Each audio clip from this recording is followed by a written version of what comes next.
Welcome to a mini-cast of In the Deep. I'm your host, Catherine Ingram, and the following short selection is the opening talk from one of my sessions of Dharma Dialogues called For the Greater Good. It was recorded in Los Angeles in about 2003.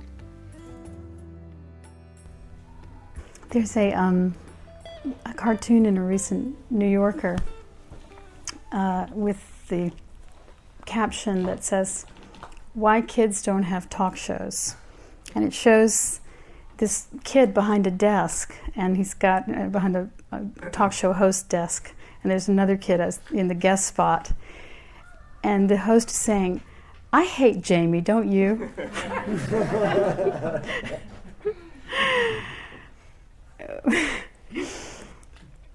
We know why that's funny, because with maturity, sometimes it happens that we're able to restrain ourselves from saying things like that actually go through our minds.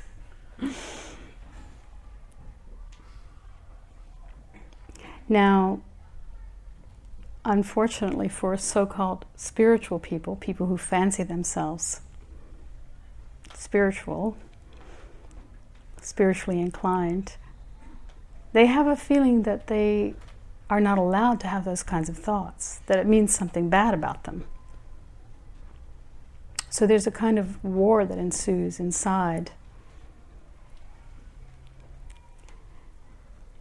The laboring under the belief system that if you're truly spiritual, you will only have loving thoughts.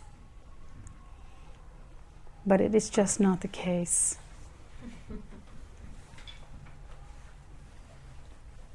You are truly spiritual in that you are a manifestation of some mysterious force. We could call it the pervasive spirit, blazing everything, absolutely everything. And that is fundamentally what your nature is.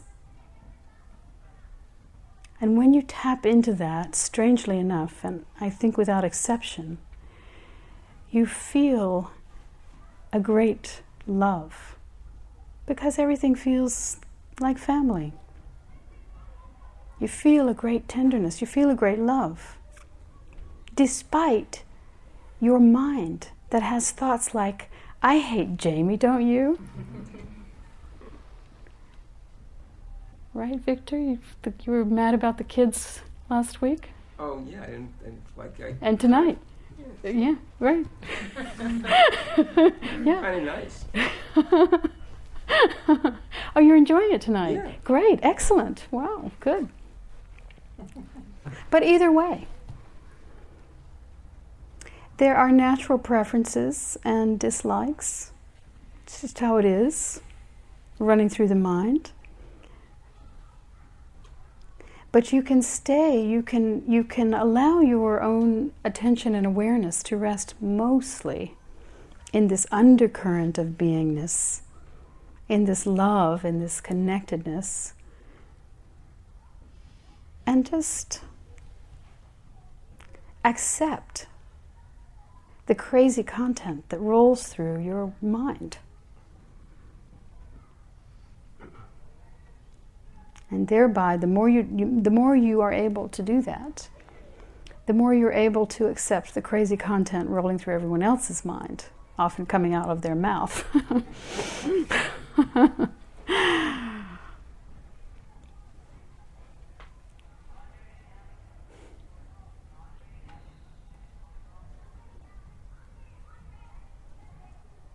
This is the true spiritual perspective. Knowing the shining nature of everything, knowing that shining nature in yourself very strongly, very deeply.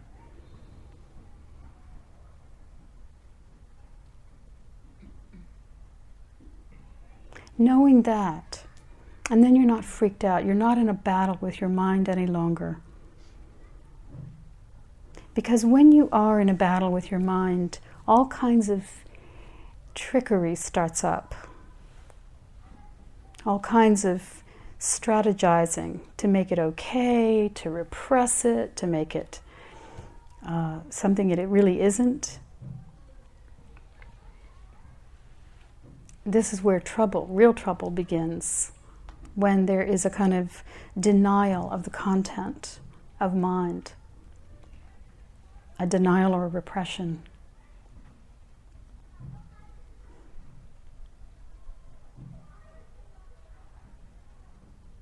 And we all know what that looks like, both in ourselves and we see it in the behavior of others. So to sit in your clear space of awareness and to not be horrified by what is going through is the kindest, most expansive way to be with yourself, and also allows you tremendous understanding with others. There's some quote from someone in which he says, something like, nothing that is human is alien to me. It's not exactly right, but that's the idea of it.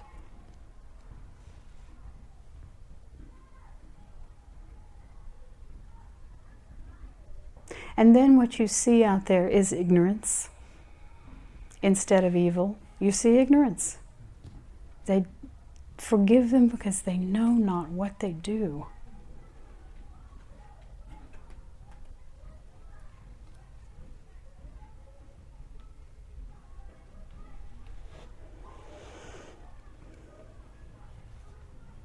And in a way, forgive yourself, because the content that is streaming through, the hatred, the rage, the pettiness, the jealousy, all the pathetic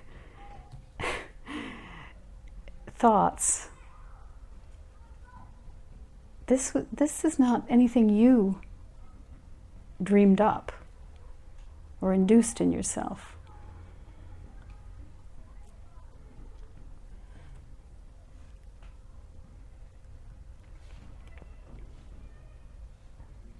This is just conditioned